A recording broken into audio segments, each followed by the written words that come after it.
चलिए इस वीडियो में हमने जो पिछला भाग था इंडियन हिस्ट्री का इंडियन हिस्ट्री जो कि हम एंशियंट इंडियन हिस्ट्री कर रहे हैं उसका सेकंड पार्ट यहाँ पे करने वाले हैं। तो हम पहुँचे थे ऋग्वैदिक काल में। ठीक है, ऋग्वैदिक काल का हमने देख लिया था, सामाजिक जीवन जो था उनका वहाँ तक देखा था।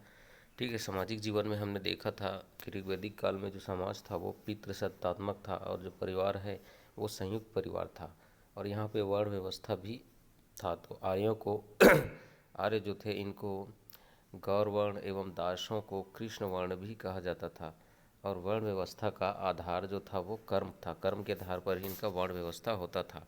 और ऋग्वेद के 10वें मंडल में पुरुष सूक्त में ये चारों वर्णों का उल्लेख मिलता है। तो ठीक है, ऋग्वेद के 10वां जो मंडल है उसमें चारों वर्णों का वर्णन मिलता है पुरुष सूक्त में। ठीक है, ब्राह्मण ब्राह्मण की उत्पत्ति अगर ऋग्वेद के अनुसार माने तो ब्राह्मण की उत्पत्ति परम पुरुष ब्रह्मा जी के मुख से हुआ ऐसा मानते हैं।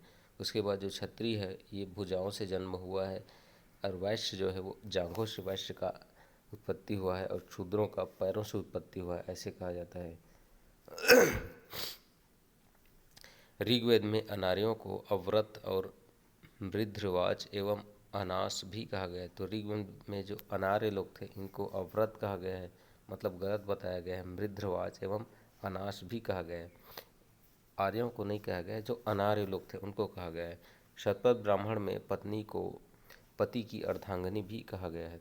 ठीक है, जायद स्तंभ में अर्थात पत्नी ही गृह है ऐसा जायद स्तंभ कहता है। उसके बाद हम देखते हैं स्त्रियों की स्थिति कैसी थी। तो स्त्रियों की स्थिति ऋग्वैदिक काल में अच्छी थी, ठीक ठाक थी। पति के समान यज्ञ में इनको शामिल किया जाता था और लड़कियों का भी उपनयन संस्कार किया जाता था। इसके अलावा बाल विवाह एवं बहुविवाह का प्रचलन नहीं था। ठीक है, ये हमने देखा, बाल विवाह और बहुविवाह का प्रचलन नहीं था। बहुविवाह प्रचलित में नहीं था।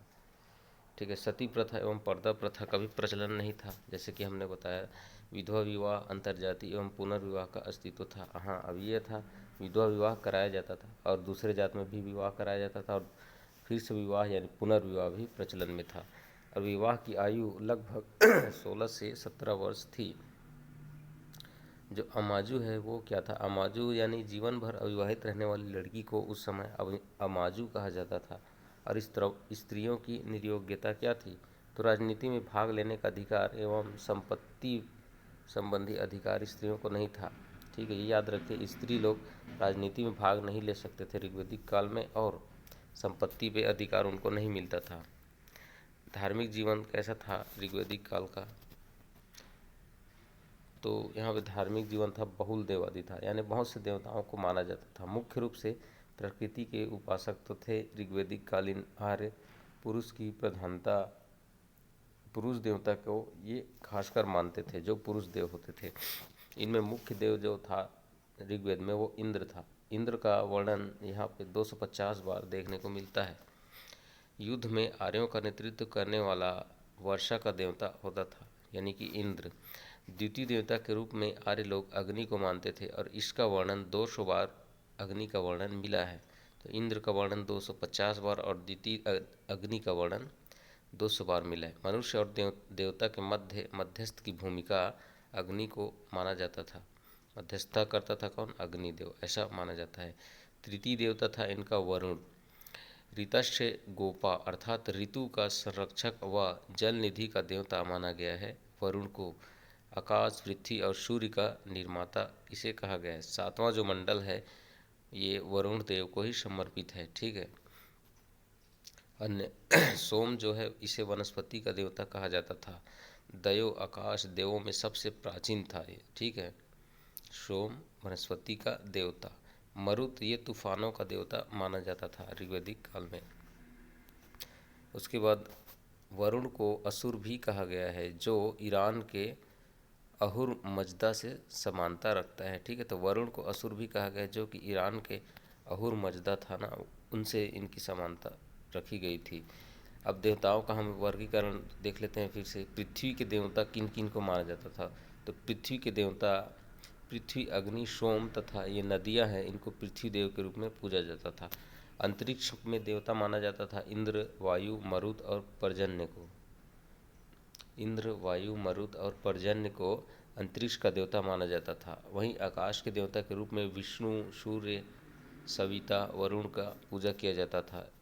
आर्य लोग, ठीक है, आर्य लोग आकाश के देवता किनको मानते थे, तो विष्णु, सूर्य, संहिता और वरुण को। उसके बाद देखते हैं मूल्यवान धन क्या था, तो गाय। इनके लिए कई युद्ध लड़े जाते थे गाय के लिए। पुरोहितों को गाय जो है वो दक्षिणा स्वरूप दिया जाता था। और दहेज प्रथा का प्रारंभ, तो इस समय दहेज में गाय भी दिया जाता था, तो दहेज प्रथा भी चलती थी। हालांकि दहेज में गाय को दिया जाता था। सती प्रथा, पर्दा प्रथा नहीं था, जैसे कि हमने बताया। पशुओं की पूजा नहीं होती थी, पशुओं की पूजा नहीं होती थी ऋग्वैदिक काल में। और पूजा की जो विधि है वो स्तुति पाठ एवं बलि देकर किया जाता था। तो वही बलि दे रहे हैं इतना, तो पशु की पूजा कहाँ से करेंगे ये लोग। उसके बाद है बहुदेववाद, यानी बहुत देवता को ये लोग मानते थे। उसके बाद एकात्मवाद और एकेश्वरवाद का उल्लेख भी है। बहुदेव को मानते थे, लेकिन साथ ही साथ एकात्मवाद और एक ईश्वर को भी मानने वाले थे। मंदिर या मूर्ति पूजा का उल्लेख तो ऋग्वैदिक काल में नहीं है। मंदिर या मूर्ति पूजा का उल्लेख यहाँ नहीं है। हालांकि ये लोग पुनर्जन्म में विश्वास रखते थे। विशेष बात में क्या है, इस काल में 4 विदुषी महिलाएं थी।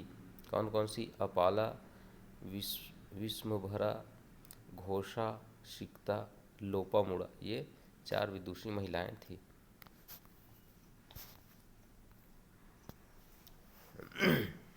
चलिए ऋग्वैदिक काल में आर्यों का वर्णन जो है उसके बारे में और देखते हैं। तो सर्वप्रथम आर्यों ने प्रवेश किया, ठीक है। आर्यों ने सर्वप्रथम जो सब संधव प्रदेश है वहाँ पे प्रवेश किया। और सब संधव प्रदेश से आशा है दोस्तों, जो 7 नदियाँ हैं जहाँ, वहाँ इन्होंने सबसे पहले प्रवेश किया था, उसे सब संधव प्रदेश कहा जाता है। आधुनिक नाम क्या है और प्राचीन नाम क्या है? तो ठीक है, नदियों को हम देखते हैं, आधुनिक और प्राचीन नाम। तो सिंधु नदी, इसका प्राचीन नाम था हिरण्ययी। आर्थिक महत्व के कारण इसे हिरण्ययी भी कहा जाता था। सुवासा और उर्पावती भी इसे नाम दिया गया था। झेलम नदी को वितस्ता कहा जाता था। रावी नदी को पुरुषड़ी कहा जाता था। चिनाब नदी को अश्किनी कहा जाता था। सतलुज को शत्रुदी, ब्यास को विपाशा, घग्गर को सरस्वती। अन्य नाम था सरस्वती का नदीतमा, नदियों की माता, नदियों की अग्रवती, कविता की देवी, ये सब नाम इसके थे। इसके अलावा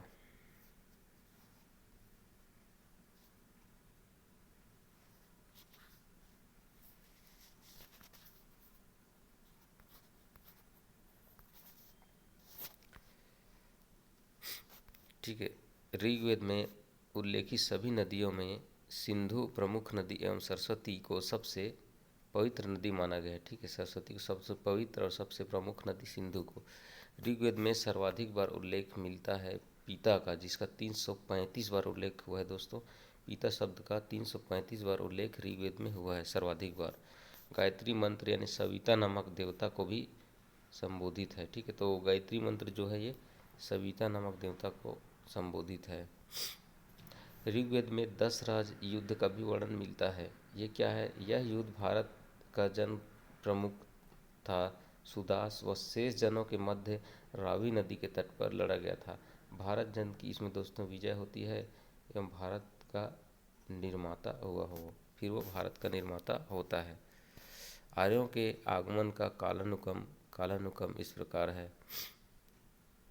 तो विभिन्न विद्वानों ने अपने हिसाब से बताया है कि आर्य किस समय आए थे। तो मैक्स मुलर ने बताया दोस्तों 1500 ईस्वी पूर्व में, जो कि सर्वमान्य मत है कि भाई मैक्स मुलर के अनुसार 1500 ईस्वी पूर्व में आर्य भारत में आए थे।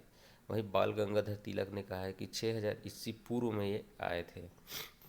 ठीक है, आर्यों के मूल स्थान का अनुमान देखते हैं कि ये कहाँ से आए थे, ऐसे टाइप का। अब कौन कौन विद्वान है जो ये बोल रहे हैं ना, सामान्य तौर पर तो ये बोला जाता है कि आर्य मध्य एशिया से आए थे। और दयानंद सरस्वती ने कहा कि ये वही तिब्बत से आए थे। वहीं सत्यार्थ प्रकाश एवं इंडियन हिस्टोरिकल ट्रेडिशन में भी उल्लेख है कि ये तिब्बत से आए थे, जैसे कि दयानंद सरस्वती ने कहा। लोकमान्य तिलक ने कहा कि ये लोग भाई उत्तरी ध्रुव से आए थे। The Arctic home of the Aryans में इसका उल्लेख है, जिसे लोकमान्य तिलक ने कहा कि ये उत्तरी ध्रुव से आए थे। मैक्स मुलर के अनुसार आर्य जो हैं ये मध्य एशिया से आए थे। ठीक है, तो मैक्स मुलर ने कहा था कि ये मध्य एशिया से आए थे। अविनाश चंद्र दास, इन्होंने कहा सब सिंधु प्रदेश से आए थे ये आर्य। ऋग्वेदिक इंडिया नामक पुस्तक में इसका उल्लेख है कि सब सिंधु प्रदेश से आर्य लोग आए थे, ऐसा अविनाश चंद्र दास का मानना था। एडवर्ड मेयर का क्या कहना था, तो इन्होंने कहा था कि मध्य एशिया के पामीर क्षेत्र से आए थे, तो एडवर्ड मेयर ने ऐसा कहा था। और के शर्मा ने कहा था कि भाई हिमालय यानी मानस क्षेत्र से ये लोग आए थे, ऐसा कहा। लेकिन सर्वाधिक प्रमाणित मत आल्पस पर्वत के पूर्वी भाग में स्थित यूरेशिया से है। हालांकि मध्य एशिया से है, लेकिन यहाँ पे ये भी बताया गया कि सर्वाधिक जो प्रमाणित होता है वो आल्पस पर्वत के जो पूर्वी भाग में स्थित यूरेशिया है, वहाँ से ये लोग आए थे, ऐसा कहा जाता है।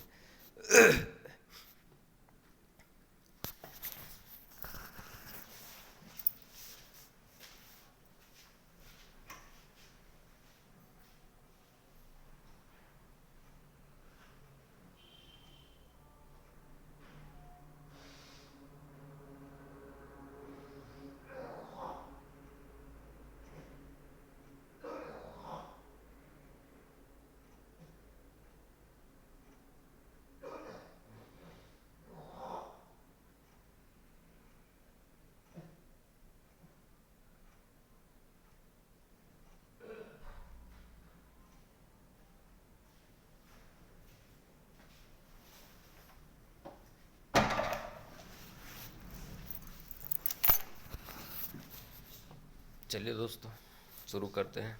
ठीक है, कहाँ पे थे हम?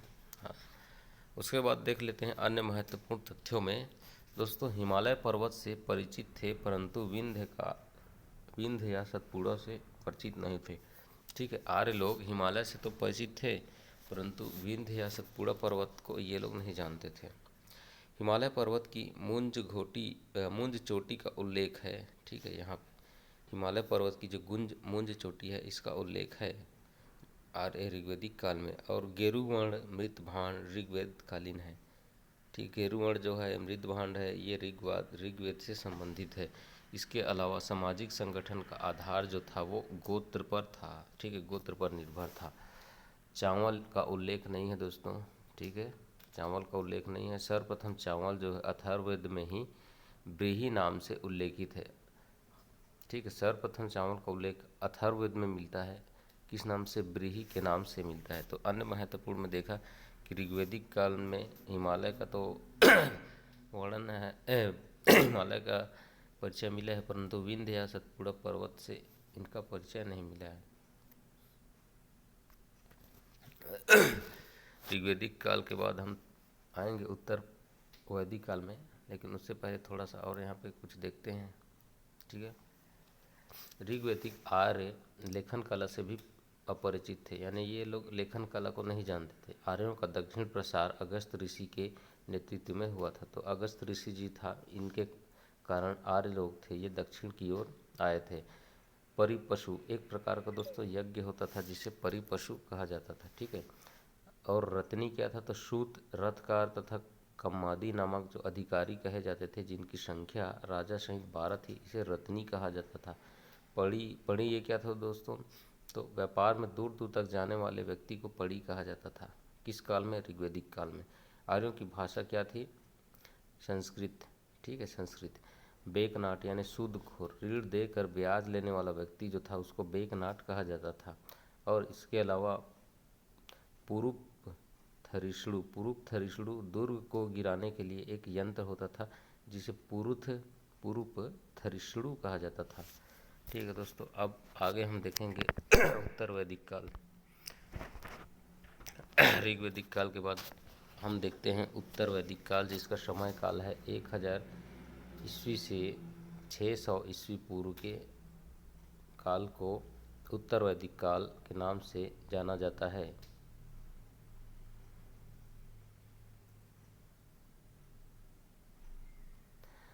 इस काल में अन्य 3 जो वेद थे दोस्तों, है ना, बाकी जो 3 वेद थे अथर्ववेद, सामवेद और यजुर्वेद, उन सभी की रचना यहाँ पे होती है। साथ ही साथ ब्राह्मण ग्रंथों की भी रचना होती है, अरण्यों की भी रचना होती है और उपनिषदों की भी रचना होती है। ठीक है, किस काल में? उत्तर वैदिक काल में।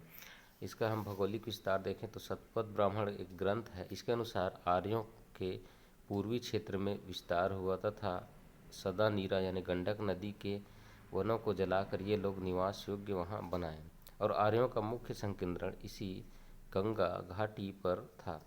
संभवतः विद्या उनके प्रदेश की दक्षिणी सीमा थी। इस क्षेत्र को आर्यावर्त भी कहा गया। ठीक है, तो भौगोलिक विस्तार देखा तो शतपथ ब्राह्मण ग्रंथ में बताया गया कि आर्यों का जो पूर्वी क्षेत्र में था इनका विस्तार हुआ। वहाँ पे सदा निरा अर्थात गंडक नदी वहाँ के वनों को जलाकर निवास योग्य वहाँ पे बनाया गया था और आर्यों का जो मुख्य संकेंद्रण था इसी गंगा नदी घाटी के आसपास था संभवतः, लेकिन विद्या उनके प्रदेश की दक्षिणी सीमा थी। के बाद उत्तर वैदिक काल में परिवार जो है वो कैसा था? तो पितृसत्तात्मक यहाँ भी था, है ना, वहाँ भी था। ऋग्वैदिक काल में पितृसत्तात्मक मुख्य व्यवसाय। अब उत्तर वैदिक काल में मुख्य व्यवसाय आ जाती है कृषि। ठीक है, कृषि आ जाता है मुख्य व्यवसाय। ठीक है, यहाँ पे हमने कुछ ट्रिक बनाया था जो कि इसमें नहीं है, नोट्स में था, उसको हम देखेंगे किसी दिन ला के। ठीक है, तो मुख्य व्यवसाय क्या था? कृषि था तथा द्वितीय व्यवसाय इनका पशुपालन था। और इस काल में मनुष्य को लोहे का ज्ञान हो जाता है, ये सबसे बड़ी बात है। लोहे का ज्ञान मनुष्य को उत्तर वैदिक काल में होता है। इनका सामाजिक जीवन देखते हैं तो नगरों का विकास होने लगा। उत्तर वैदिक काल में समाज स्पष्ट रूप से 4 वर्णों में विभाजित हो गया था। अब यहाँ पे पूरा स्पष्ट हो गया था, समाज की 4 वर्णों में विभाजित है। और वर्ण व्यवस्था का जो आधार था अब वो आधार कर्म न होकर जाति हो चुका था। तो ऋग्वैदिक काल में कर्म के आधार पर वर्णों को बांटा गया था, लेकिन यहाँ पर उत्तर वैदिक काल में जाति के आधार पर वर्ण व्यवस्था प्रचलित थी। उत्तर वैदिक काल में राजा के जो राज्याभिषेक के समय राजसू यज्ञ का अनुष्ठान किया जाता था। ठीक है, तो यहाँ पे अब राजसू यज्ञ किया जाने लगा उत्तर वैदिक काल में। राजा के राज्याभिषेक के समय समाज जो है पितृसत्तात्मक था, संयुक्त था। प्रचलन क्या था? तो अंतर्वर्णीय विवाह प्रचलन था, न दूसरे वर्ण में भी विवाह कर सकते थे। बहुविवाह विधवा विवाह प्रचलन था। यहाँ पे एक नियोग प्रथा थी, ये भी प्रचलित थी। दहेज प्रथा का भी प्रचलन था। ठीक है, तो यहाँ दहेज प्रथा भी प्रचलित था। हालांकि ऋग्वैदिक काल में दहेज प्रथा प्रचलित था, जहाँ गाय को दहेज के रूप में दिया जाता था। इसके अलावा प्रचलन नहीं था। तो बाल विवाह, पर्दा प्रथा, सती प्रथा यहाँ भी प्रचलित नहीं है। ठीक है, तो ऋग्वैदिक काल में भी बाल विवाह, पर्दा प्रथा, सती प्रथा प्रचलित नहीं था, यहाँ भी ये प्रचलित नहीं है। स्त्रियों की दशा में दोस्तों उत्तर वैदिक काल में गिरावट आती है। देखिए, उधर ठीक था पहले, लेकिन स्त्रियों की दशा थोड़ा थोड़ा पहले था, अब यहाँ ज़्यादा गिरावट आ जाती है उत्तर वैदिक काल में। मैत्रायणी संहिता में स्त्री को छूत और मदिरा की श्रेणी में रखा गया है। तो मैत्रायणी संहिता है, यहाँ पे स्त्रियों को छूत कह दिया गया है और ये मदिरा की श्रेणी में इनको रख दिया गया है। स्त्रियों के लिए उपनयन संस्कार को प्रतिबंधित कर दिया गया कि तुम उपनयन संस्कार में शामिल नहीं हो सकते। इसके अलावा वर्ण व्यवस्था प्रारंभ था। हाँ, मुख्यतः 4 वर्ण थे, है ना, ब्राह्मण, क्षत्रिय, वैश्य और शूद्र। वैश्य जो है दोस्तों उत्पादन कार्य करते थे, वह भेंट और उपहार देते थे वैश्य लोग। ठीक है, यहाँ पे कुछ ट्रिक लिखा है, मेरे को दिखाई नहीं दे रहा इसका शुरुआत। हाँ, उत्तरा। अच्छा, यहाँ पे ट्रिक लिखा है कुछ कि उत्तरा के बालक नहीं थे। क्या थे? उत्तरा के बालक नहीं थे, तो बालक के विवाह की बात ही नहीं कर सकते, अतः पर्दे और सही होने की बात भी नहीं कर सकते। अच्छा, यहाँ पे कोई ट्रिक है। उत्तरा है कोई लेडीज़ है, उनका क्या था? बालक नहीं था तो क्या है? बालक नहीं था तो बालक के विवाह की बात ही कहाँ कर सकता था वो? उसकी विवाह की बात ही कहाँ कर सकते थे? अब विवाह नहीं होगा तो भाई कहाँ पर्दा वर्दा, है ना, पर्दा और सती प्रथा वगैरह ये सब नहीं होगा उसके साथ। उसका शादी नहीं होगा तो कौन सती होगा, कौन क्या होगा? हाँ, तो ऐसा था, है ना। यानी उत्तर वैदिक काल में ये था कि बाल विवाह प्रचलित नहीं था और पर्दा प्रथा प्रचलित नहीं था और सती प्रथा भी प्रचलित नहीं था। इसके लिए ये ट्रिक बनाया गया था, है ना।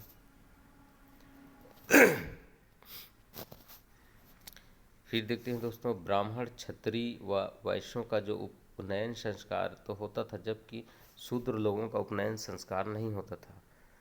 उसके बाद वर्ण बंधन बहुत अधिक दृढ़ नहीं था। ठीक है, हालांकि वर्ण जो बंधन है ये बहुत अधिक दृढ़ नहीं था। छुआछूत व अस्पृश्यता का प्रचलन नहीं था। लेकिन उत्तर वैदिक काल में छुआछूत और अस्पृश्यता जो है इसका प्रचलन नहीं था। गोत्र व्यवस्था तो प्रारंभ था और समगोत्री विवाह भी वर्जित था, यानी अपने गोत्र में विवाह नहीं कर सकते थे आप, दूसरे गोत्र में विवाह करना पड़ता था। आश्रम व्यवस्था प्रारंभ था। जीवन को 100 वर्षों का मानकर ब्रह्मचर्य, गृहस्थ, वानप्रस्थ व संन्यास में बांटा गया था। आश्रम व्यवस्था उत्तर वैदिक काल में प्रचलित था।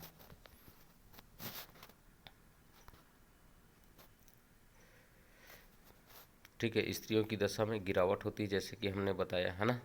स्त्रियों को सभा, समितियों एवं यज्ञों इत्यादि में भाग लेने से मना कर दिया गया।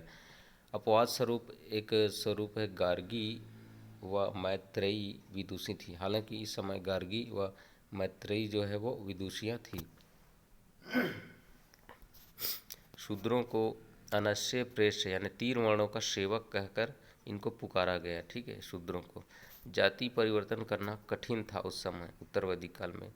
पुरुषार्थ की संकल्पना किया गया था। 4 माने गए थे पुरुषार्थ, क्रमशः धर्म, अर्थ, काम और मोक्ष को पुरुषार्थ माना गया था। सबसे महत्वपूर्ण पुरुषार्थ धर्म को माना गया था। ठीक है, उत्तर वैदिक काल में धार्मिक जीवन देखते हैं तो ये बहुल देववादी था, यानी बहुत से देवता यहाँ भी माने जाते थे। प्रमुख देवता लेकिन यहाँ पे प्रजापति को माना जाता था उत्तर वैदिक काल में। प्रजापति अर्थात ब्रह्मा जी थे। इनको ब्रह्मा के साथ साथ ये लोग त्रिदेव भी मानते थे। यज्ञ और कर्मकांड की प्रधानता थी, क्योंकि भाई यहाँ अब पूरा धार्मिक सब चीज़ चलने लगा तो यज्ञ वज्ञ भी शुरू हो गया। यज्ञ में पशु बलि का भी प्रचलन हो गया। और दक्षिणा में ये लोग भूमि दान का हालांकि उल्लेख नहीं है, दक्षिणा में भूमि दान का तो उल्लेख फिलहाल उत्तर वैदिक काल तक नहीं है। सर्वश्रेष्ठ देवता ये लोग उत्तर वैदिक काल वाले प्रजापति को मानते थे, जो कि सृष्टि के निर्माता है, हिरण्य के गर्भ से जन्म हुआ, ऐसा ये लोग यहाँ पे बताया गया है। ऋग्वैदिक काल के पशुओं के जो देवता थे, रुद्र को अब शिव के रूप में पूजा जाने लगा। ठीक है, जो ऋग्वैदिक काल में पशुओं का देवता था रुद्र, उसे अब इस काल में शिव के रूप में पूजा जाने लगा। बहुदेववाद, मूर्ति पूजा व षड्यंत्र का बीजारोपण होने लगा। ठीक है, बहुदेव तो प्रचलन था, साथ ही साथ अब मूर्ति पूजा और षड दर्शन है इसका भी बीजारोपण होने लगा। उपनिषद जो थे इनका भी संकलन किया जाने लगा। उपनिषद यानी होता है दोस्तों पास में बैठकर ज्ञान देना या पास में बैठकर ज्ञान लेना।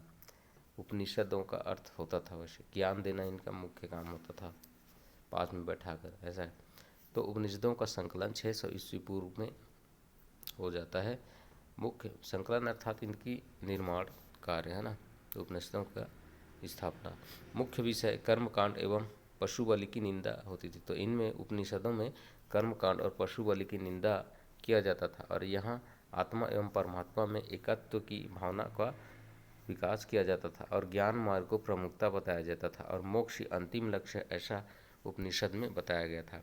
गृहस्थी को 5 महायज्ञों का अनुष्ठान करना चाहिए, ऐसा भी बताया गया है कि वो कौन कौन से 5 महायज्ञ हैं जो गृहस्थी को करने चाहिए। तो महायज्ञ, ब्रह्मा यज्ञ, देव यज्ञ, पितृ यज्ञ, मनुष्य यज्ञ और भूत यज्ञ, ये सभी यज्ञ थे। षोडश संस्कार, ये षोडश संस्कार क्या था, तो स्मृति ग्रंथों में उल्लेख है कि 16 प्रकार के जो संस्कार थे उसे षोडश संस्कार कहा जाता था। इसके अलावा राजा परीक्षित को मृत्यु लोक का देवता कहा गया है। तो हम दोस्तों पढ़ रहे हैं उत्तर वैदिक काल, है ना। राजा परीक्षित को मृत्यु लोक का देवता कहा गया है। शिव यानी रुद्र पशुओं के देवता थे। पूषण जो कि शूद्रों के देवता थे। यज्ञ दोस्तों 18 प्रकार का वर्णन मिलता है जो मूलतः कृषि से संबंधित थे। यहाँ पे जो यज्ञ करता था उसे यजमान कहा जाता था। ब्राह्मणों का जो पुरोहिती पर था दोस्तों एकदम एकाधिकार स्थापित हो गया, यानी ये लोग थे कि भाई हम ही लोग पंडित बनेंगे, हम ही लोग ये सब दान वान सब चीज़ दक्षिणा लोग हम ही लोग लेंगे, ऐसे टाइप करके ब्राह्मण लोगों का पुरोहितों पर एकाधिकार स्थापित हो गया। इन्हें दान में गाय, सोना और वस्त्र मिलता था, परंतु भूमि दान अभी तक नहीं मिला है ना। उपनिषदीय क्रांति हुई दोस्तों, उसके बाद अर्थात उपनिषदों की रचना होती है। ठीक है, जैसे कि हमने यहाँ पे बताया उपनिषदों की रचना होती है। उसके बाद हम देखते हैं धार्मिक जीवन कैसा था उत्तर वैदिक काल में। तो यहाँ की हमने बताया 1000 ईस्वी पूर्व में लोहे की खोज हो जाती, जिससे इनके औजारों और उपकरणों का कृषि कार्यों में उपयोग बढ़ा और कृषि में गुणोत्तर वृद्धि देखने को मिलती है उत्तर वैदिक काल में। और चावल और गेहूं जो है इनकी मुख्य फसल हो गई थी। लोहे को श्याम या कृष्ण अयस व तांबे को लोहिन अयस भी कहा जाता था। ऐसा अथर्ववेद में कहा है कि भाई लोहे को श्याम या कृष्ण अयस कहा गया तथा तांबे को लोहिन अयस कहा गया अथर्ववेद में। लोहे की खोज के कारण दोस्तों औजार निर्माण जैसे कि प्रमुख लोहार, धातुकार, कुम्हार, बढ़ई, चर्मकार आदि व्यवसाय भी प्रचलन में आने लगा उत्तर वैदिक काल से। और जो अन्न था इसको ब्रह्मा कहा गया। कहाँ पर कहा गया? तैत्तिरीय उपनिषद था, तैत्तिरीय उपनिषद, यहाँ पे अन्न को ब्रह्मा के नाम से संबोधित किया गया। और हल को शीर कहा गया यजुर्वेद में। हल को शीर कहाँ पे कहा गया? तो यजुर्वेद में कहा गया। महत्वपूर्ण पशु अभी भी यहाँ पे गाय ही बनी हुई है। पेशों व एवं व्यवसायों की सूची उपलब्ध कहाँ पे? यजुर्वेद में। यजुर्वेद में जो पेशे थे और जो व्यवसाय थे इनका वर्णन यजुर्वेद में मिला है। हिरण्य, सोना, ठीक, हिरण्य सोना को कहा जाता था। त्रिपुटीन को कहा जाता था। शीशा, अयस्क, लौह एवं चांदी का उल्लेख भी यहाँ पे मिलता है। ठीक है, शीशा, अयस्क, लोहा एवं चांदी का उल्लेख भी मिलता है। व्यापार तो वस्तु विनिमय प्रणाली पर आधारित था, यहाँ पे भी है ना, लेन देन का माध्यम यहाँ पे भी गाय था। इसके अलावा निष्क जो सोने के सिक्का होते थे, इसके अलावा मुद्रा प्रणाली का तो प्रचलन नहीं था। बलि शुल्क अर्थात कर, ये सब बलि शुल्क अर्थात कर ये सब प्रचलित थे। ठीक है, तो वस्तु विनिमय प्रणाली में अभी भी गाय का ही इस्तेमाल होता था। राजनीतिक जीवन कैसा था? तो उत्तर वैदिक काल में राजतंत्र ही शासन का प्रमुख आधार था। तो दोस्तों देखिए उत्तर वैदिक काल में राजतंत्र का उद्घाटन हो चुका है, राजतंत्र आ चुका है तो उत्तर वैदिक काल से, है ना। और यहाँ पे ग्रामीण सभ्यता थी, लेकिन कबीले का रूप, जनपद जो थे इन्होंने कबीले थे इनका रूप ले लिया था, यानी कबीलों के स्थान पे अब जनपद आ गए थे। कुल 16 महाजनपद थे, है ना। ठीक दोस्तों, राजा की उत्पत्ति का सिद्धांत सर्वप्रथम जो ऐतरेय ब्राह्मण ग्रंथ है इसमें मिलता है कि भाई राजा का भी उत्पत्ति हुआ है। ऐतरेय ब्राह्मण ग्रंथ में बताया गया है राजा जो है राष्ट्र यानी क्षेत्र का स्वामी होता था। आय का 16वां भाग कर के रूप में दिया जाता था उस समय। कर की जो अदायगी है वो अन्न एवं पशु के रूप में भी दिया जाता था। ठीक है, कर की अदायगी अन्न एवं पशु के रूप में वो लोग करते थे। अथर्ववेद में सभा एवं समिति को प्रजापति की 2 पुत्री कहा गया। तो अथर्ववेद, कौन से वेद? अथर्ववेद में कहा गया है कि सभा और जो समिति थी वो प्रजापति की 2 पुत्रियां थी। सभा में स्त्रियों का प्रवेश जो था वो वर्जित था। ठीक है, तो सभा में स्त्रियों का प्रवेश वर्जित था। संपूर्ण उत्तर भारत में आर्यों का प्रसार हो जाता है और छोटे कबीलों के संचयन से जनपद जो थे वो जनपद बन जाते हैं, है ना। सोचे छोटे कबीले थे इनको जनपद बना दिया जाता है।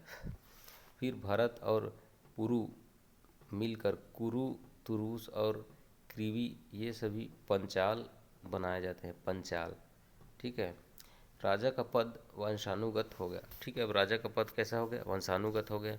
करों की नियमित वसूली इसी काल से प्रारंभ होती है। तो उत्तर वैदिक काल से ही करों की नियमित वसूली प्राप्त होती है। ठीक है दोस्तों, जो पॉइंट आपको लगे कि ज़्यादा महत्वपूर्ण नहीं है आप उसे छोड़ भी सकते हैं। ठीक है, तो मैं भी जो पॉइंट ज़्यादा महत्वपूर्ण नहीं है उसे ज़्यादा जोर दे के नहीं बताऊँगा। जैसे कि यहाँ पे भरत, पुरु, कुरु वगैरह दिया है, इसे मैं ज़्यादा जोर नहीं दूंगा। ठीक है, यहाँ जोर देना है राजा का जो पद था वो वंशानुगत हो गया और करों की नियमित वसूली इसी काल से प्रारंभ होती है। किस काल से? उत्तर वैदिक काल से। अब राजा का कार्य पशु पक्षी व प्रजा की रक्षा करना ही नहीं था, बल्कि राज्य क्षेत्र की भी रक्षा करने का उसको भाई दायित्व तो होता गया, जिम्मेदारी एहसास हुआ कि अब हमें ये राज्य क्षेत्र की भी रक्षा करनी है और विस्तार भी करना है। ठीक है, पुरोहितों को जो राजा द्वारा दलिता स्वरूप उपाधि भेंट की गई थी। तो जो पुरोहित थे इनको राजा के द्वारा दलिता स्वरूप उपाधि दिया गया था। मुख्य अधिकारी उत्तर वैदिक काल में, तो प्रमुख अधिकारी होता था पुरोहित, सेनापति, ठीक है, पुरोहित जो जिसकी सेनापति होता था, और होता था संग्राहणी, ठीक है, संग्राहित्री कौन था, तो ये कर संग्रहण करता था। उसके अलावा राजमहिषी, भागदूत दोस्तों ये भू राजस्व से एकत्र करता था, है ना। और पालागल कौन था, ये संदेश वाहक था, ठीक है। महत्वपूर्ण तथ्य देखते हैं, निष्क और शतमान मुद्रा की इकाई थी। निष्क और शतमान जो है वो मुद्रा की इकाई के रूप में माने गए हैं। कौशाम्बी नगर में प्रथम बार पक्की ईंटों का प्रयोग किया गया है। तो पक्की ईंटों का प्रयोग उत्तर वैदिक काल में सर्वप्रथम कहाँ किया गया, तो कौशाम्बी नगर में। और गोत्र नामक संस्था का जन्म उत्तर वैदिक काल में हो जाता है। तो उत्तर वैदिक काल में ही गोत्र नामक संस्था का जन्म होता है और निष्क और शतमान मुद्रा के रूप में प्रचलित था।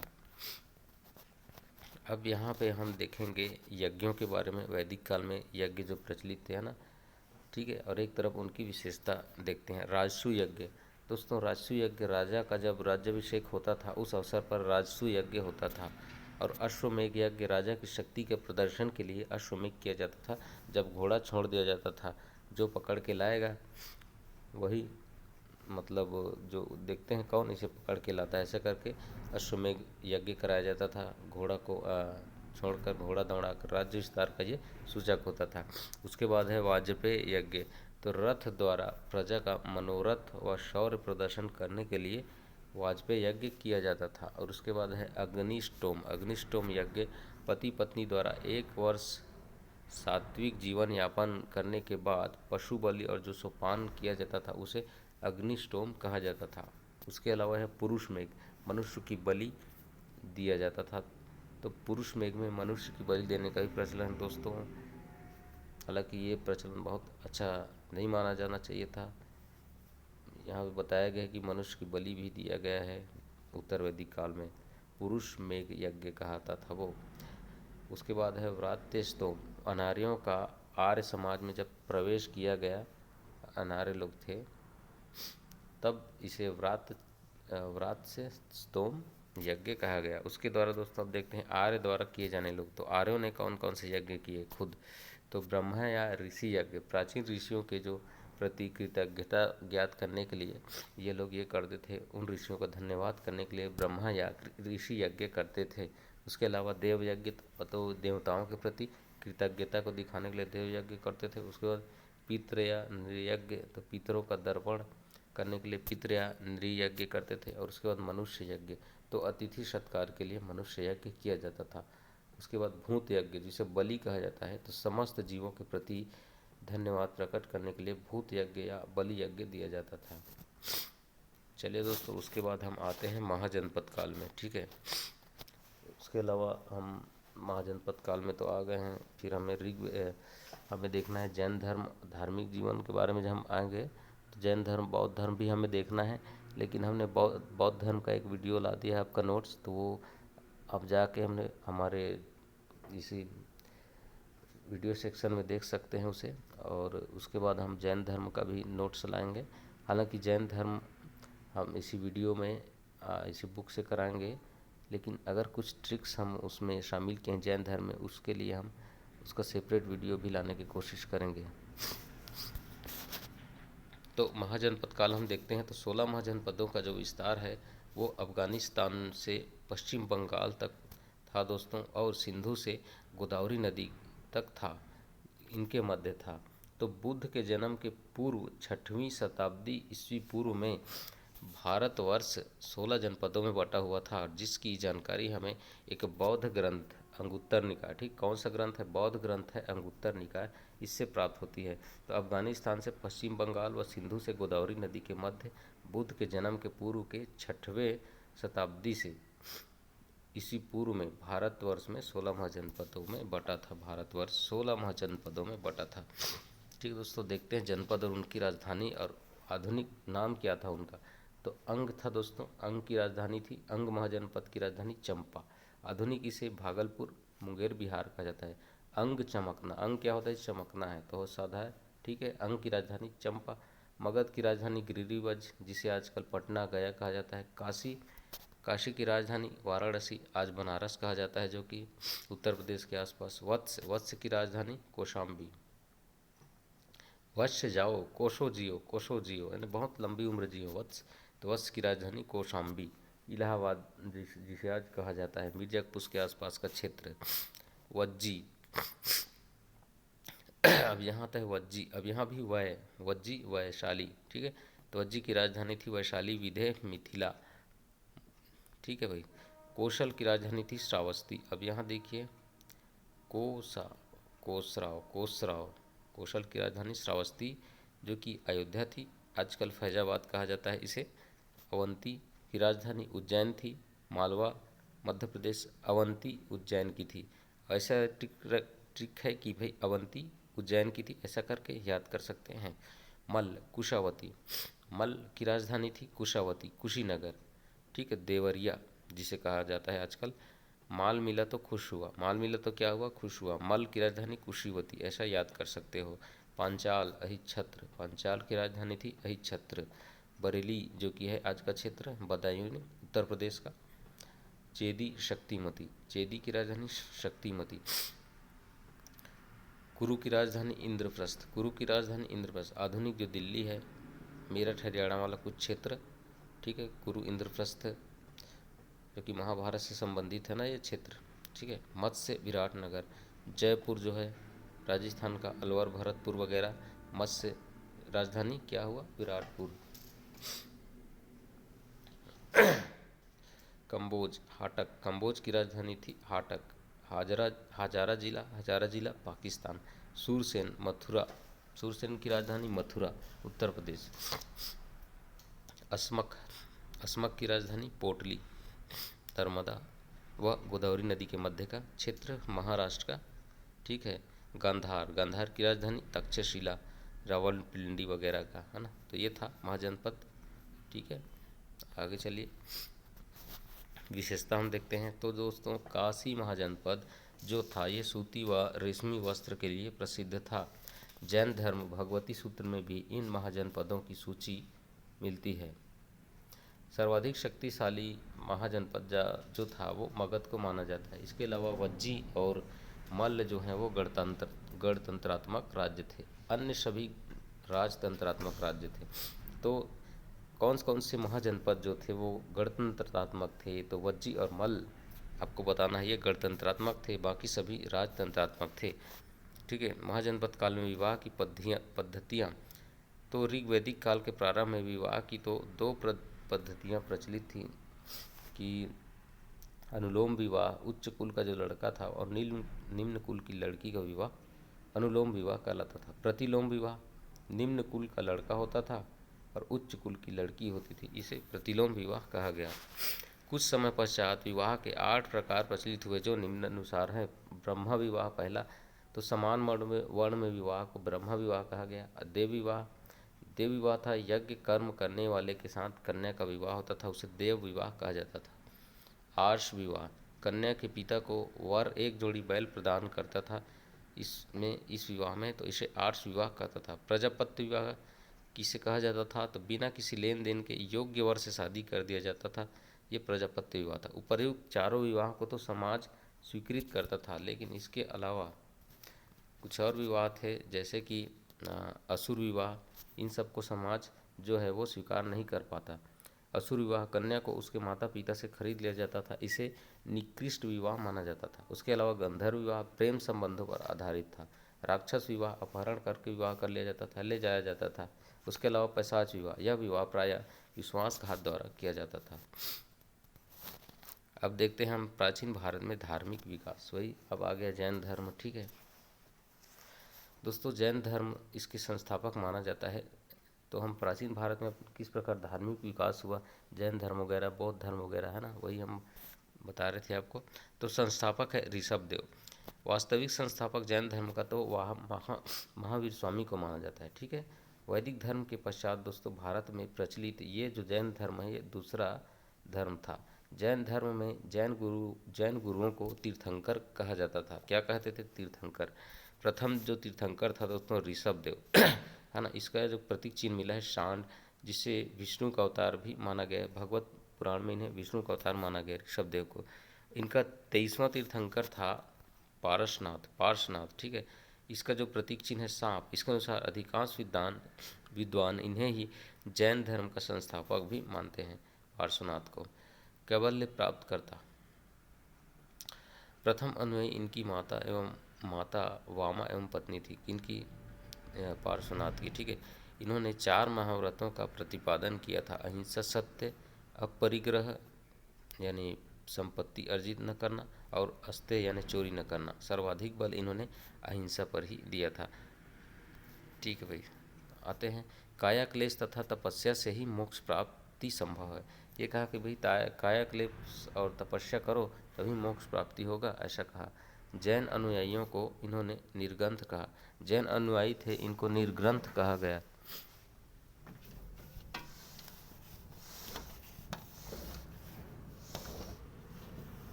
चलिए दोस्तों, 24वें तीर्थंकर आते हैं महावीर स्वामी जी। इनका प्रतीक चिन्ह था सिंह, ठीक है। जैन धर्म जिन शब्द से बना है, जो जैन धर्म है वो जिन शब्द से बना है। जैन धर्म में ज्ञान प्राप्ति को जिन कहा जाता है। जिन का अर्थ होता है विजेता, अर्थात जिसने इंद्रियों को जीत लिया है उसे जिन कहा जाता था। प्राचीन जैन धर्म का इतिहास दोस्तों, इसका वर्णन भगवती सूत्र, कल्प सूत्र और परिशिष्ट पवन ग्रंथ में मिलता है, ठीक है। तो प्रारंभिक जो जैन ग्रंथ है, इनका इतिहास कहाँ से मिलता है? तो भगवती सूत्र जो ग्रंथ है, कल्प सूत्र है और परिशिष्ट पर्वन, इन ग्रंथों में मिलता है। तीर्थंकर का अर्थ भी क्या होता है ये भी जानिए। तो तीर्थंकर जो है दोस्तों, संसार सागर से पार कराने के लिए जो औरों को मार्ग बताने वाला है, उसे ही तीर्थंकर कहा जाता था। अब हम महावीर को देखते हैं। तो इनका जन्म 540 में होता है, महावीर का। तो दोस्तों, आपने देखा होगा महाभारत में पंचाली जो द्रौपदी थी, है ना, 5 पुरुषों की पत्नी, तो उसे पंचाली कहा जाता था। लेकिन जो 5 पुरुष थे वो क्या थे? महावीर थे। तो आप यहाँ पे महावीर को रिलेट करिएगा, महावीर, पांचाली। तो यहाँ पे देखिए 540, तो इसे मानिए कि महावीर का जन्म 540 में हुआ, ठीक है। मृत्यु या निर्वाण इनका हुआ था 468 ईस्वी पूर्व में।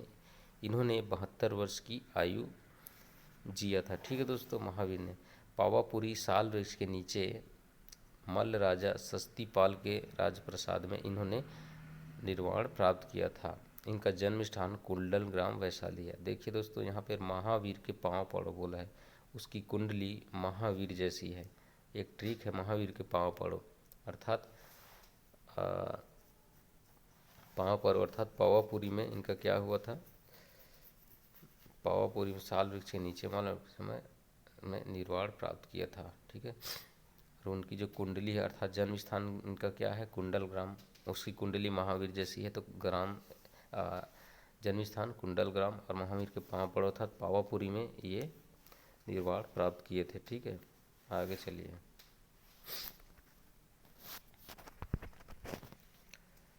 आगे देखते हैं हम। पिता का नाम था सिद्धार्थ, क्षत्रिय एवं वैश्य जातक कुल के थे इनके पिताजी।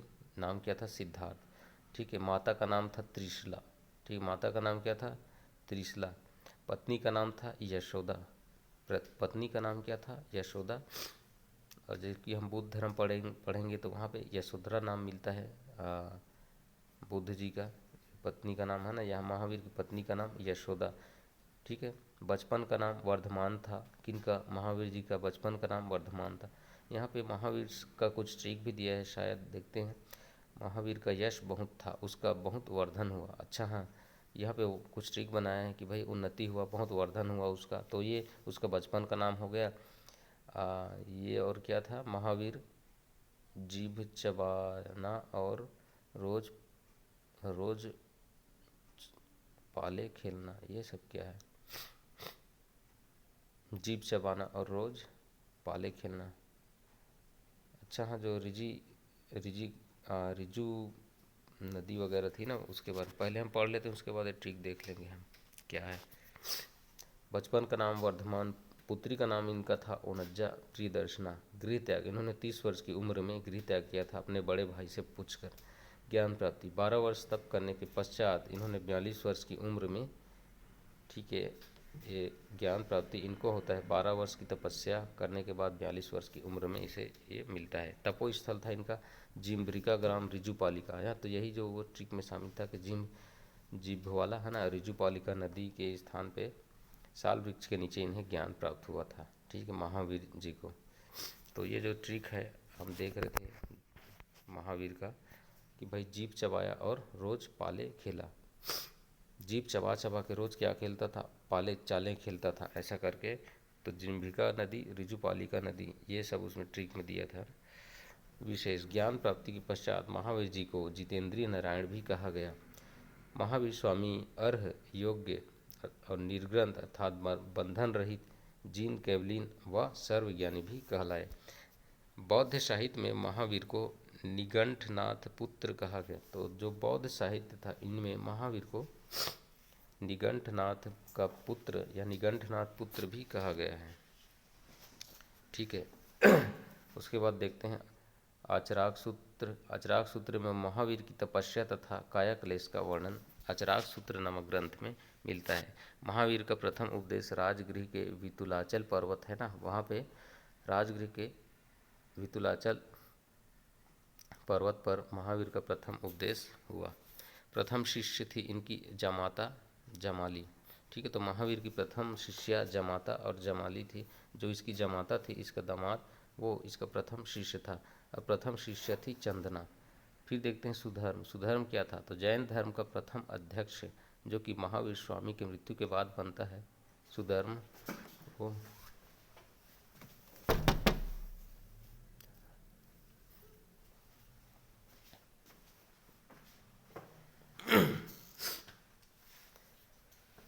सुधर्म सर्वप्रथम शिक्षा। तो इन्होंने सर्वप्रथम शिक्षा दिया था मेघ कुमार को 3 अहिंसात्मक गति सूत्र पढ़ने पर।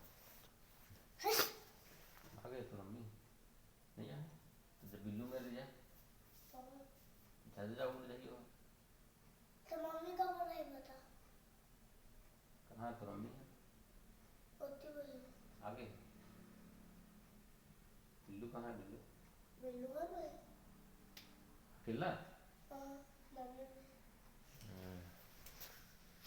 तो मम्मी फिर पोछा लगाई नहीं लगाया तो फिर बुला कर अरे जगह जा। चलिए आगे देखते हैं महावीर स्वामी का जैन दर्शन या सिद्धांत के बारे में हम देखते हैं, ठीक है। चलिए, जैन धर्म जो है निवृत्ति मूलक धर्म है, अर्थात जिसकी मान्यता है कि संसार दुखमय है और संसार से मुक्त होना ही दुखों से मुक्त होना कहा जा सकता है। लेकिन जब तक किसी जीव का कार्यकाल शेष है वह जन्म पुनर्जन्म के चक्र से मुक्त नहीं हो सकता। ऐसा निवृत्ति मूलक जैन दर्शन था, ठीक है। त्रिरत्न इनमें प्रचलित था सम्यक श्राद्ध श्रद्धा अर्थात सत्य में विश्वास, सम्यक ज्ञान सत्य का ज्ञान, सम्यक आचरण सच्चरित्रता एवं सदाचार का पालन करते हुए बाह्य जगत के विषय के प्रति सम दुख सुख भाव से उदासीनता रखना ही सम्यक आचरण है। जैन मतानुसार त्रिरत्न का आचरण करने से कर्म फल से छुटकारा मिलता है और जन्म चक्र से मुक्ति पाई जा सकती है, ऐसा जैन लोग कहते हैं। जैनों के अनुसार इन्होंने 5 पंच महाव्रत बताए, सत्य या अमृषा, उसके बाद अहिंसा अस्तेय, उसके बाद अपरिग्रह, उसके बाद ब्रह्मचर्य। उपरोक्त 4 महाव्रतों को तो दोस्तों पार्श्वनाथ के द्वारा दिया गया था, लेकिन जो 5वां ब्रह्मचर्य है इसको महावीर ने जोड़ा, ठीक है। पंच अणु व्रत के रूप में गृहस्थों हेतु पंच महाव्रत के नियमों को शिथिल किया गया। दोस्तों ये इतना महत्वपूर्ण है, इसे छोड़ सकते हैं। चलिए देखते हैं स्यादवाद और अनेकात्मवाद क्या था। तो इसे सप्त भंगिनय भी कहा गया, इसे सप्त भंगिनय भी कहा गया। ये संख्या में कितने थे, 7 थे, ठीक है। अब ये तो मैंने भी कुछ सर्च नहीं किया कि भाई ये क्या है, ये है नहीं है, ये है और नहीं है कहा नहीं जा सकता, है किंतु कहा नहीं जा सकता, नहीं है और कहा नहीं जा सकता, है नहीं और कहा नहीं जा सकता, ठीक है। स्यादवाद एकांतवाद यानी है भी है कि नहीं भी है, ये सभी है। अनेकांतवाद ऐसा कुछ है ना। छोड़ दीजिएगा, आप नहीं पढ़ने तो मत पढ़िए। ये स्यादवाद याद रखिए, ज्ञान की सापेक्षता का सिद्धांत है स्यादवाद। उसके बाद देखते हैं अनीश्वरवाद। तो सृष्टि का कर्ता जो है ईश्वर नहीं है, ऐसा कहा गया कि भाई ईश्वर ने सृष्टि की रचना नहीं किया है, ऐसा कहा है, इसीलिए अनीश्वरवादी धर्म कहा गया है जैन मतानुसार, है ना। जैन मतानुसार संसार जो है 6 द्रव्यों से मिलकर बना है, जिनमें है जीव, पुद्गल जो कि मौलिक पदार्थ होता है, धर्म, अधर्म, आकाश, काल, ये इन 6 द्रव्यों से मिलकर संसार बना है, ऐसा इन्होंने कहा जैन वालों ने। लेकिन जैन मान्यता है कि संसार वास्तविक है, परिवर्तनशील है, लेकिन ये शाश्वत है, लगातार चलने वाला है, ऐसा जैन बोलते हैं। कर्मवाद को जैन धर्म लोग वाले स्वीकार करते हैं। अनेकात्मवाद, आत्मा पर विश्वास तो करता है ये जैन धर्म, हर वस्तु में आत्मा होती है, ऐसा कहा, और आत्मा को असीम भी माना है जैन मतानुसार। पहले जना पुत्र चंदा सा स्थूल सा था, ये कहाँ का ट्रिक है भाई। अच्छा, ये जो पहला संगति हुआ था ना, वहाँ का ये ट्रिक बताया कि पहले जो पुत्र जना वो चंदा सा था, स्थूल सा था, यानी प्रथम जैन संगति जो कि दोस्तों पाटलिपुत्र में हुआ था वो, है ना, उसके शासक थे चंद्रगुप्त, चंदा सा था, है ना, स्थूल सा था, तो अध्यक्ष था स्थूलभद्र। और विशेष क्या था प्रथम संगति में, तो जैन धर्म के जो 12 अंगों का प्रणयन वहाँ पे किया गया था, लेकिन इसको हम बाद में देखेंगे, पहले हम ऊपर आते हैं, ठीक है। जैन मतानुसार हम देख रहे हैं तो पुनर्जन्म पर जैन लोगों का विश्वास था, मोक्ष पर निर्वाण। निर्वाण के बारे में लोगों ने क्या कहा कि भाई सांसारिक बंधन से मुक्ति ही निर्वाण है, सांसारिक बंधन से मुक्त हो जाओ, और जो त्रिरत्न अनुशीलन पर मृत्यु उपरांत प्राप्त किया जा सकता है, तो आप जो त्रिरत्न का पालन करके मृत्यु उपरांत आप निर्वाण प्राप्त कर सकते हो, इसके लिए शिक्षुक भिक्षुक जीवन आवश्यक माना गया, और जैन धर्म में निर्वाण जो है जीवन का अंतिम लक्ष्य बताया गया। फिर काया क्लेश क्या था, तो अहिंसा पर अत्यधिक बल दिया गया, बल, है ना, स्वयं को कष्टों में रख कर आत्महत्या भी कर लो, लेकिन काया क्लेश यही है कि भाई अत्यधिक पीड़ा भले हो जाए लेकिन सहो, अहिंसा मत करो, आत्महत्या आप भले ही कर लो, तभी इसी को काया क्लेश कहा गया। ऐसा कैवल्य, कैवल्य क्या था, तो ज्ञान प्राप्ति के बाद जैन मुनियों को कैवल्य कहा जाता था। उसके बाद हम आ जाते हैं उसी अपने ट्रिक पर, जैन संगति या प्रथम सम्मेलन। ये जो सम्मेलन है, प्रथम सम्मेलन हुआ था पाटलिपुत्र में चंद्रगुप्त के शासन के समय, और स्थूलभद्र था वहाँ पे अध्यक्षता इन्होंने किया था। तो इसके लिए ट्रिक भी है, पहले जना पुत्र, तो पहले जन संगति चंद्रगुप्त के समय में हुआ, स्थूलभद्र इसका अध्यक्ष था, पाटलिपुत्र में हुआ पुत्र, ठीक है। चल उपद्रव नहीं करे, इधर इधर, चलिए आगे चलते हैं। प्रथम जैन संगति के बारे में ही, है ना। अब यहाँ पे एक और ट्रिक है, महावीर क्या था, पराक्रमी होते हैं, अर्थात इनकी जो भाषा थी वो क्या थी, प्राकृत थी। तो इसके लिए ट्रिक है, महावीर लोग पराक्रमी होते हैं, अर्थात महावीरों की भाषा क्या थी, प्राकृत थी, ठीक है। इस सम्मेलन के पश्चात जैन धर्म दोस्तों 2 महासंप्रदायों में विभक्त हो गया था, यानी प्रथम सम्मेलन के बाद, प्रथम जैन संगति के बाद ये 2 संप्रदायों में बट गए थे, श्वेतांबर और दिगंबर। श्वेतांबर की प्रेरणा स्रोत थे स्थूलभद्र। विशेष क्या था, तो श्वेतांबर लोग श्वेत वस्त्र धारण करते थे, है ना। इनका विस्तार पर्वत विंध्याचल पर्वत था ना, उस क्षेत्र में था। और दिगंबर जो है ये इसके प्रणेता थे भद्रबाहु दिगंबर का, लेकिन ये लोग वस्त्रों का त्याग करते थे, और विंध्याचल पर्वत के दक्षिण में इनका विस्तार था दिगंबर लोगों का, ठीक है। आगे चलते हैं, द्वितीय जैन संगति हो तो 512 में, ठीक है, वल्लभी गुजरात में, ठीक है। शासक था उत्तर मुगल काल के समय हुआ था, और इसके अध्यक्ष थे देवाधी क्षमा श्रवण, जिसे देवर्धि गढ़ी भी कहा गया था। विशेष आगम ग्रंथ या जैन ग्रंथ का अंतिम रूप से संकलन यहीं पे द्वितीय जैन संगति पर ही किया गया था। मान्यताएं देखते हैं, तो ब्राह्मणों व वेदों की सर्वोच्चता का इन्होंने क्या किया, खंडन किया कि भाई ब्राह्मण और वेद जो है सर्वोच्च नहीं है, ऐसा कहा। यज्ञ के बारे में, आहुतियों एवं पशु बलि का इन्होंने विरोध किया। मूर्ति पूजा का भी विरोध जैन वालों ने किया। कर्म एवं आत्मा के सिद्धांत को ये लोग मानते हैं। देवताओं के अस्तित्व को स्वीकारा, किंतु उन्हें जीन से नीच कह दिया, जीन से नीच कह दिया गया। ये देखो, जीन से नीच माना इन लोगों ने। नारियों के लिए भी निर्वाण संभव है, ऐसा कहा। वर्ण व्यवस्था की निंदा की एवं समानता पर बल दिया, ठीक है। वर्ण व्यवस्था जो प्रचलित थी उसकी ये लोग निंदा करते थे, और महावीर ने वर्ण व्यवस्था की भी निंदा की है, ठीक है। द्वितीय बौद्ध संगति का यहाँ पे ट्रिक है, दूसरी बार जन्म दूसरी बार जन्मे बोलक्कड़ी ने दूसरी बार जन्म क्या लिया? बोलक्कड़ी ने लिया, जो देव के समान उत्तर देता था।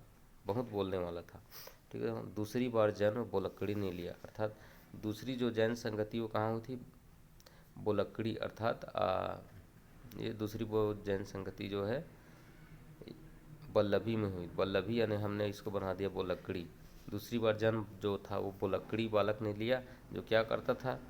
देव के समान उत्तर देता था, अर्थात उसके शासन के अर्थात द्वितीय संगति के समय शासन था उत्तर उत्तर मुगल काल का, क्या बताया? उत्तर गुप्त काल का, है ना। बहुत उत्तर देता था, देव के समान उत्तर देता था, बहुत बोलने वाला था, ठीक है। तो ये था उसका ट्रिक वल्लभी के समय और उत्तर गुप्त काल में ये हुआ था। चलिए आगे आते हैं। सभी जाति एवं वर्ग के लोगों के लिए निर्वाण संभव, ऐसा जैन मतानुसार कहता है। अब प्रचार देखते हैं। तो पार्श्वनाथ ने जैन संघ स्थापित किया था। पार्श्वनाथ था 23वां तीर्थंकर, इन्होंने जैन धर्म को स्थापित किया था। महावीर स्वामी ने अपने अनुयायियों को 11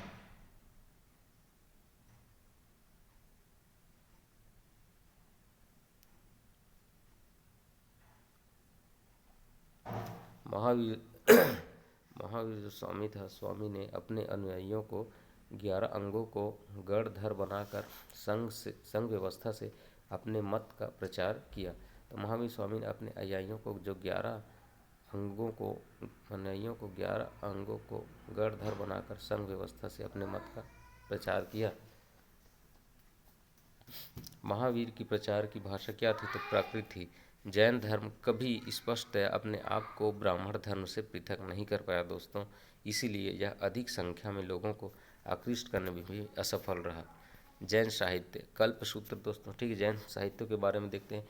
कल्पसूत्र है, आचरांग सूत्र है, भगवती सूत्र है, परिशिष्ट पर्वन है, आदि पुराण, ठीक है। तो कल्पसूत्र जो है दोस्तों, इसकी रचना भद्रबाहु ने की थी। जैन तीर्थंकरों की ये जीवनी कहा जाती है। उसके बाद आचरांग सूत्र, ये जीवक चिंतामणि है संगम काल में, ठीक है। उसके बाद है भगवती सूत्र, और फिर परिशिष्ट पर्वन हेमचंद ने इसकी रचना की 11वीं शताब्दी में। जैन लेखों में इसे सर्वश्रेष्ठ माना गया है, ठीक है। आदि पुराण जिनसेन की रचना है। उसके बाद देखते हैं जैन विद्वानों में संस्कृत का सबसे बड़ा विद्वान जयचंद को माना गया था, ठीक है। और अधिकांश जैन साहित्य जो थे ये अर्धमागधी भाषा में लिखे गए थे। महत्वपूर्ण तथ्य, जैन मतानुयायी कृषि एवं युद्ध के विरोधी थे, क्योंकि इससे जीव हिंसा होती थी। जैन मतानुयायी कृषि और युद्ध के क्या थे? विरोधी थे, इससे जीव हिंसा होती थी, ऐसा ये लोग मानते थे। जैन मतावलंबियों ने आम बोलचाल की भाषा प्राकृत को बनाया था, ठीक है।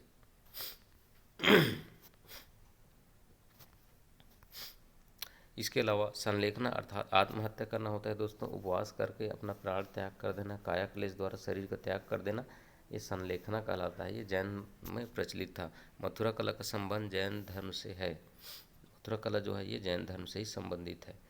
महावीर के प्रथम अनुयायी उनके जो दामाद थे जमाली, वो बने थे।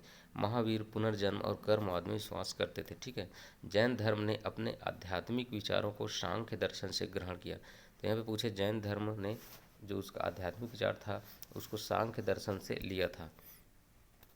उसके बाद जैन जो है वहाँ पर स्थापत्य कला हम देखते हैं, तो महत्वपूर्ण स्थापत्य कलाओं में हाथी गुफा मंदिर जो कि उड़ीसा में है। उसके बाद दिलवाड़ा जैन मंदिर माउंट आबू राजस्थान में है। गोमतेश्वर प्रतिमा कर्नाटक में है। खजुराहो में क्या है? खजुराहो में निर्मित पार्श्वनाथ एवं आदिनाथ का मंदिर है ना। उदयगिरी की सिंहगढ़ की गुफाएं हैं। एलोरा में इंद्र सभा पार्श्वनाथ, ठीक है। पार्श्वनाथ पहाड़ी के भग्नावशेष प्राप्त उल्लेखनीय है, ठीक है। तो आप देख लीजिए, खजुराहो में निर्मित पार्श्वनाथ एवं आदिनाथ का मंदिर है, और उदयगिरी की सिंह की गुफाएं हैं। एलोरा में इंद्र सभा वगैरह। उसके बाद देखते हैं जैन धर्म के समर्थक राजाओं में कौन कौन थे। तो उदयन, बिंबिसार, अजात शत्रु, चंद्रगुप्त मौर्य, बिंदुसार, खारवेल, चालुक्य व राष्ट्रकूट ये समर्थन में थे। इसका मतलब ये नहीं है कि ये लोग जैन धर्म अपना लिया था, ऐसा बात नहीं है। यहाँ सिर्फ ये बताया कि ये लोग समर्थन करते थे। तो राजाओं में उदयन थे, बिंबिसार था, अजात शत्रु था, चंद्रगुप्त मौर्य था, बिंदुसार था, खारवेल चालुक्य, राष्ट्रकूट शासक, ये सभी। जैन साहित्य को दोस्तों आगम कहा गया। प्रथम जैन परिषद में विवाद हुआ था, तो विवाद होने पर स्थूलभद्र ने पर्वों को 12 अंगों में संकलित किया था, किंतु अब केवल 11 अंग ही बचे हैं, एक भाग लुप्त हो गया है। ये बसदी क्या है, तो 5वीं सदी में कर्नाटक में स्थापित जैन जो मठ था, इसे बसदी कहा गया।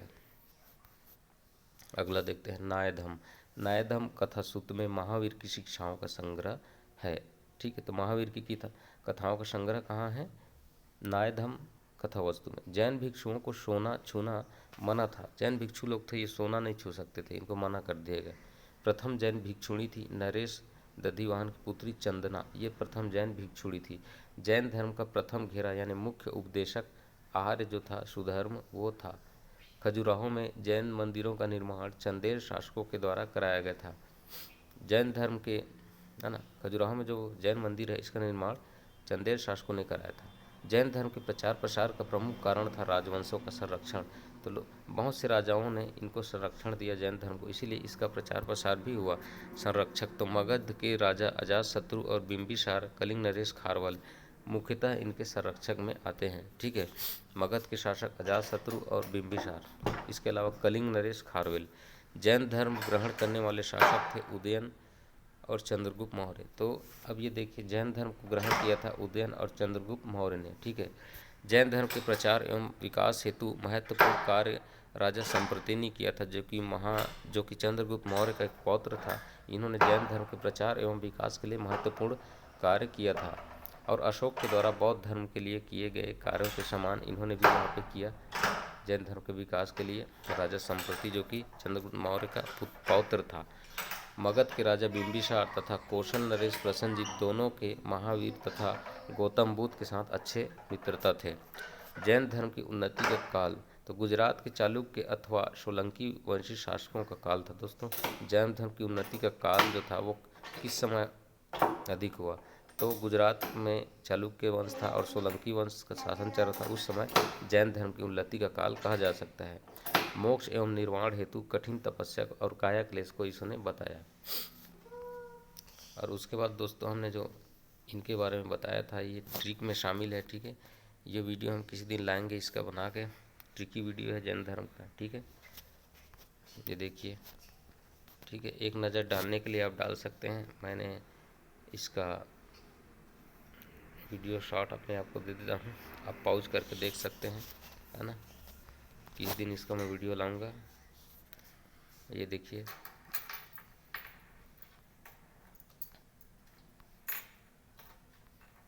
चलिए, तो हम हिस्ट्री का यहाँ पे समाप्त करते हैं दोस्तों। उसके बाद हम भारतीय जो प्राचीन इतिहास है, इसमें हम राजवंशों का अध्ययन चालू करेंगे। ठीक है।